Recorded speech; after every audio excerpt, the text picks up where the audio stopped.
Hey guys, and welcome to week 6 of the P4G The Next Generation. Last week we suffered our first loss against General Tar Heel and his Charlotte Charizard. And this week we're facing none other than MattOshea and the Montreal Milotics, and he's actually undefeated at the moment, so this is definitely a tough matchup, and he also got a really scary team, so there's a big chance we will lose this match. But anyway, let's get to his team right now. So first off is Celesteela. Celesteela is just such a monster. It's so hard to take down, especially a defensive Leech Seed variant. Celesteela can also be ran offensive with Autotomize and a possible Z move, so it's definitely a scary mon, and I really see him bring it against my team. Next up is Rotom Wash. Rotom is a pretty good defensive mon. It also has offensive options like Choice Scarf, Choice Specs, but defensive is the one you're most likely gonna see with Will-O-Wisp, Pain Split, good Volt Switcher, and of course Hydro Pump. It just really has a good typing, has only one weakness in Grass and not Ground because of its Levitate ability. Rotom Wash can be a really scary mon. Next up is Crocodile. Crocodile is a definite bring because it can Pursuit Trap Latios and is immune to my Psychic moves. Of course it can hit hard with EQ and Knockoff. It can also set up Rocks and go for Taunt. A Scarf Crocodile is the one I'm most likely gonna see because it outspeeds Latios as well as Mega Lopunny. Yeah, Crocodile is a really big threat against my team. I don't really have a lot of options or switches for it. Of course, it also has the good abilities Intimidate and Moxie, so it is a really scary mon. Next is Snorlax. Snorlax is a mon he could bring because it handles Chandelure pretty well. A thick fat Assault Vest Snorlax can just take any moves from Chandelure. But I'm not sure if he's gonna bring it because I have Mega Lopunny, but it could be a possibility. It can also Pursuit Trap Chandelure and Latios, but yeah, it's really bulky in Spadef. A Recycle Figgy Berry set with Gluttony can be run. It's a good option. AV is also an option, as I said earlier, or maybe Choice Band. So yeah, he could bring it. I'm not really sure though. Next up is Alola Marowak. Alola Marowak is a really good mon in my opinion. It hits just so hard with its Thick Club. It has the Lightning Rod ability, so it's immune to electric type moves. It could be useful against Circuitry, and Rock Head is also a very good ability, so it doesn't take recoil from Flare Blitz, which hits really hard with the Thick Club. I actually don't have a lot of switch-ins against Alola Marowak. Well, pretty much no switch-ins at all, so it can pretty much 2-hit KO my entire team, so it's definitely a threatening mon. He could definitely bring it against my team. Next is Surfine. Surfine is actually a pretty good mon, even though it's not fully evolved. It has the contrary ability like its evolution, so yeah, that can be really scary setting up with Leaf Storm boost. It's not as good as Superior, but it can still be a big threat against my team, and well, pretty much any team if it's set up. Next up is Mew. He's definitely gonna bring Mew because it pretty much walls Mega Lopunny, especially a defensive Mew, which I'm expecting, to be honest. Mew is also really versatile. It can pretty much run every move.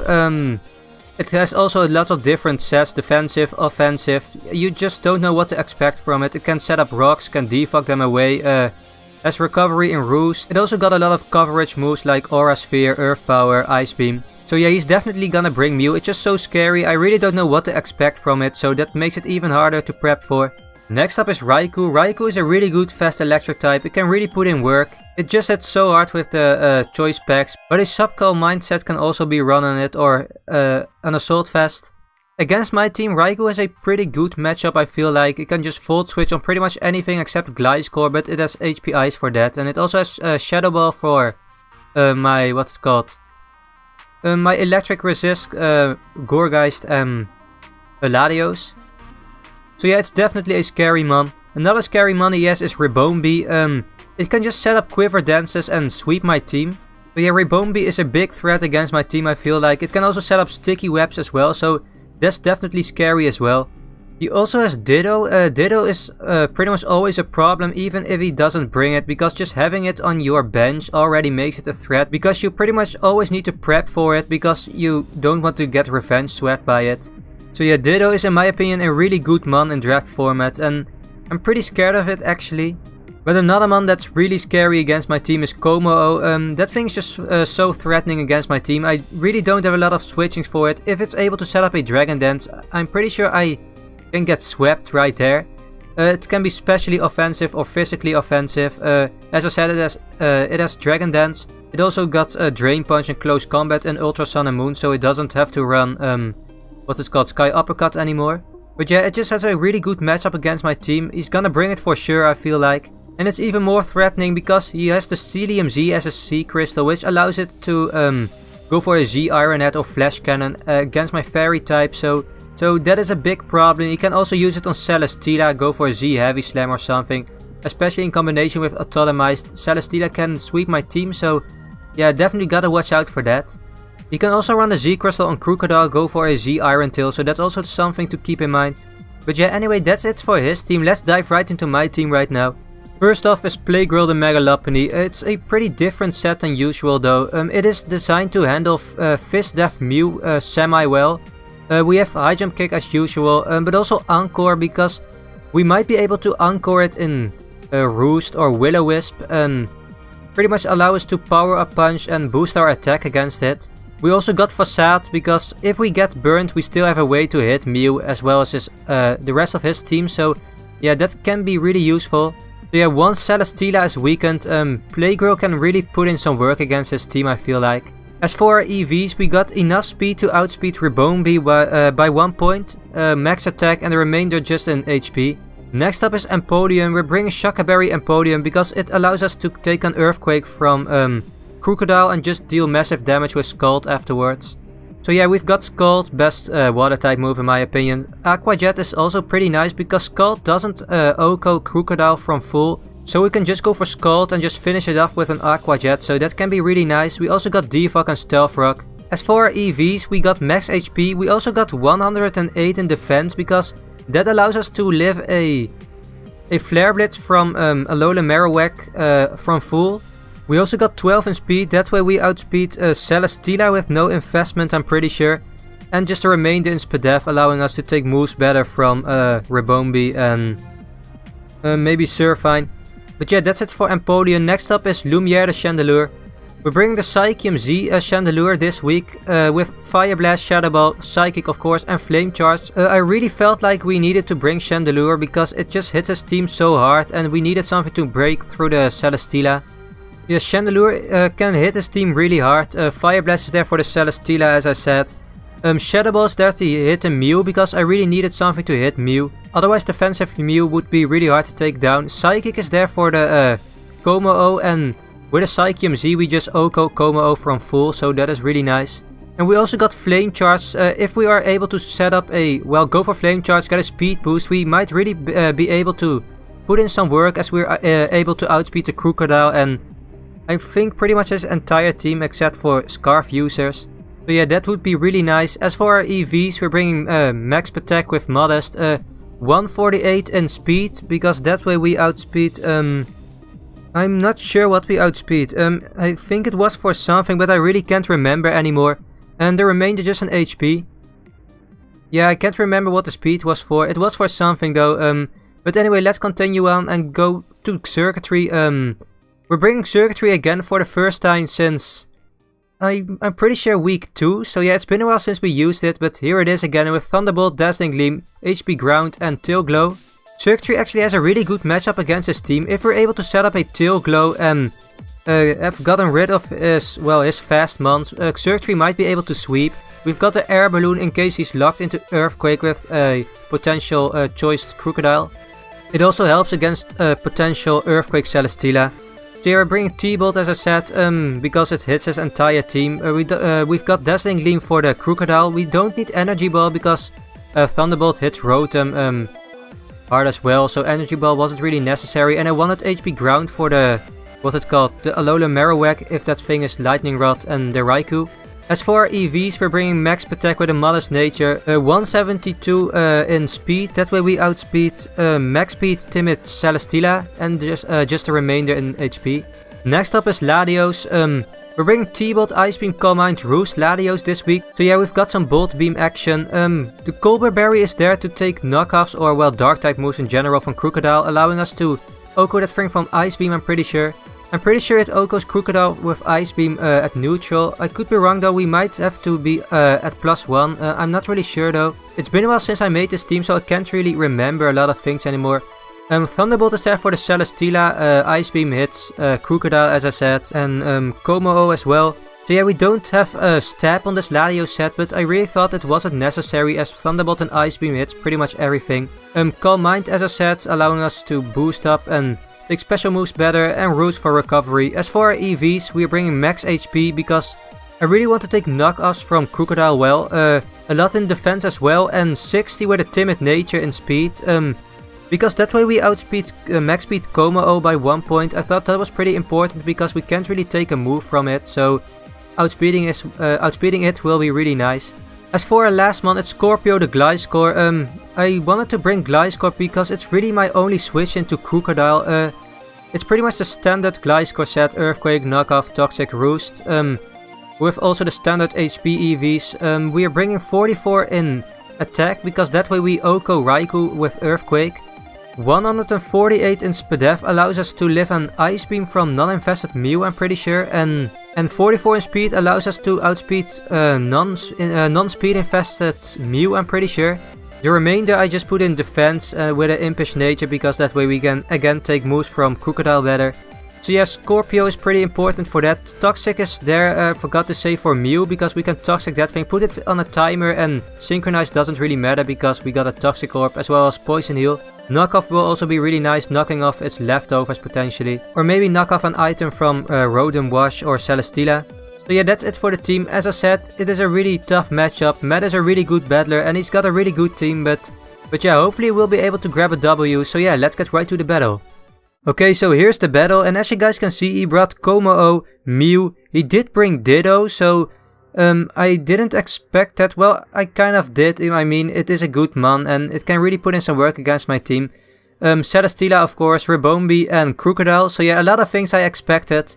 So choosing my lead, I decided to lead Empoleon because I kind of predicted the Ribombee lead. I thought Empoleon would kind of counter that lead and I would be able to set up my rock. So that is what I decided to do. I led off with Empoleon, predicting the Ribombee. But as you guys can see, he didn't lead with Ribombee, but with the Como. So that is a really bad lead for me because that thing can just go for a Drain Punch or Close Combat and really damage me. So I have to switch out right here, and I'm predicting the Fighting type move and go right out into my my Gliscor just to eat any move he wants to throw at me. He decides to go for the Drain Punch, so he does reveal that move. And as you guys can see, it doesn't do a lot, so that is really nice. But the problem with Como is that it also can run Ice Punch, so that was something to keep in mind. I decided to just throw off the Toxic as he does reveal the Ice Punch, so yeah, that was a big problem, but I didn't really have a switch in for this thing. Ice Punch does a lot, but I do live it and I am able to get off the Toxic. So that is really nice because that pretty much means Como won't be able to sweep me unless that thing has Lumberry, but he doesn't, as you guys can see. Here I decided to just sack off my Gliscor because I really didn't have a switch and I just went for Roost in case he wanted to switch out or something, but he does go for the Dragon Dance right here, and that is actually really scary because that thing is now at +1 attack, +1 speed, and he's now able to kill Gliscor with Ice Punch, so that is a big problem. I really didn't have anything for this Como. If I brought Aromatisse, that would have been nice, but Aromatisse didn't really have a good matchup against his team. So yeah, as I get some more recovery right here, I have to switch out right here as I kind of want to rack up the poison damage. So I switch into Empoleon right here, predicting the Ice Punch. And as you guys can see, he does go for the Ice Punch, so I did get that prediction right. Ice Punch does little damage, doesn't do a lot. I do get frozen though, so that isn't, well, that kind of sucked, but it isn't too bad because I can just go for Scald later and Thaw, so it isn't really a big problem. I switch out right here into my Chandelure, predicting the Drain Punch, and that was actually kind of a mistake on my part because, as you guys can see, he goes for the Earthquake right here, predicting that. I probably should have just went into Gliscor, but I kind of thought he would go for Ice Punch, predicting that, so I wanted to go into the Chandelure, but I got played. I did get crit, as you guys can see, but that didn't matter. I mean, he was at +1, so it didn't matter at all. So I lose my Chandelure really early in the match, and it really sucked. I should have just went into Gliscor. Earthquake was kinda safe because it hits the Empoleon as well. Here I go into Empoleon again and switch right out as he is most likely gonna go for a Drain Punch right here. So as you guys can see, he does go for Drain Punch, so I am able to rack up some more Toxic damage. And that is really nice. We're now 1 man down, I'm trying to say. That isn't really too good. But the toxic damage is racking up. So yeah, one more turn of toxic is gonna knock him out. Here I have to make a play though. It is a 50-50. Is he gonna go for Ice Punch or Drain Punch, predicting my switch? I decided to stay in, hoping he would go for Drain Punch, but he does go for the Ice Punch. Doesn't want to over predict, and he knocks me out. So yeah, we're now down 2 months as his Como finally goes down. So that is pretty nice, but we did lose 2 months, and yeah, one of our months is frozen. So things aren't really looking too good for me. The Como really put in some work against my team, and yeah, things just aren't really looking good. He went into Mew right here as I went into my Empoleon. I just went for the Scald just to thaw out. He switches out right here into his Rabombi, so I am able to thaw because of the Scald and just damage this Rabombi, so that is pretty nice. As you guys can see, Scald does pretty good damage, about 50%, but he does reveal the leftovers, and here's actually where I should have prepped better, because while calking during my prep, 2 Scalds into a Aqua Jet would knock him out, even if he went for a Quiver Dance right here, as you guys can see. But I didn't count the leftovers, and yeah, that is pretty important because of the leftovers. He's able to lift my Aqua Jet, so because of the leftovers, he's able to lift my Aqua Jet, so that kinda sucks. I should have kept that into account while prepping. That was just a mistake on my part. I go for the Aqua Jet right here, hoping it will knock him out, but it doesn't. And he goes for the Hidden Power, probably Hidden Power Ground, but as you guys can see, it is not very effective. So apparently he did have the wrong Hidden Power, so that really sucked for him. I think he had HP Dragon or something instead of HP Ground. He goes for the Protect right here as I go for Aqua Jet, try to finish this thing off. So yeah, that really sucked for my opponent, not my Empoleon. If he had the right Hidden Power, he probably would have been able to sweep me, I'm pretty sure, with Rabombi, but unfortunately for him, he doesn't. He goes for the Hidden Power again, as I go for Scald right here, because Aqua Jet wouldn't be able to knock this Rabombi out, and Scald would, so fire off the Scald, knocking out this Rabombi. So yeah, we're now looking decent. Both me and my opponent have 4 months left.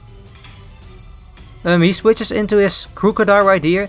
But I do have the Shaka Berry, so I'm not really too afraid. I will be able to deal massive damage with Scald after taking an Earthquake. So yeah, he goes for the Earthquake right here. And I am able to eat my Shaka, and I should be able to live this EQ and go for a Scald. But as you guys can see, he crits me right here. And that is actually pretty big, because now I don't have any damage off against his Crocodile, and that kind of sucks. It wouldn't have mattered if he had the right Hidden Power, so I guess it's kind of justice in some way, but yeah, it still kind of sucked. I go into Latios right here because I think he's Choice Scarfed, so he has to switch. And I go for Ice Beam if he's not Scarfed. I do have the Colbur Berry. But as you guys can see, Ice Beam does pretty much nothing. So that pretty much reveals he's Assault Vest, and that is pretty bad for me. He goes for the knockoff. I am able to live it because of the Colbur Berry, but yeah, he is Assault Vest, and that is a big problem. So I pretty much have to switch out. I don't want to lose my Latios, but he makes a pretty good read and goes for the Pursuit right here, so he is able to knock out my Latios. So I'm now down to 2 months, and he has 4 left, so things aren't looking good for me. He's now at +2 attack as well. In comes my Lopunny right now. I am able just to revenge kill this thing because he's not Choice Scarf, so I Mega Evolve right here and go for the High Jump Kick. So yeah, I'm really hoping it will land because I will be able to knock out the Crocodile. So yeah, Assault Vest Crocodile, I really didn't expect it at all, so that was really a really cool set. High Jump Kick is able to land though, as you guys can see, and Crocodile goes down. So that is really nice, but now he's able to send out his Ditto, his Ditto, not show the Ditto, and he's able to transform into my Mega Lopunny, and now he's pretty much able to win because he can just go for High Jump Kick. I have to hope he misses his moves. Will I have a chance to beat this, or win this game I mean, but he doesn't miss. He Scarf High Jump Kick and he knocks my Lopunny out, so now my last remaining mon is my Circuitry, so I really have to hope he misses his attack and I might be able to pull this back. So in comes Live Wire with his Air Balloon. I have to hope he will miss this move. He goes for High Jump Kick, but unfortunately he lands, and High Jump Kick does a lot, but isn't able to knock me out, so I am able to fire off a Dazzling Gleam right here, hoping it will knock the Lopunny out. But unfortunately he does live on the slightest amount, and he's able to knock me out with a second High Jump Kick. He doesn't miss, and yeah, we lose the game, so a 3-0 loss again. So we're now 4-2, so 2 losses back to back. That kinda sucks. It was still a good game though, some hacks, but I don't think it really mattered.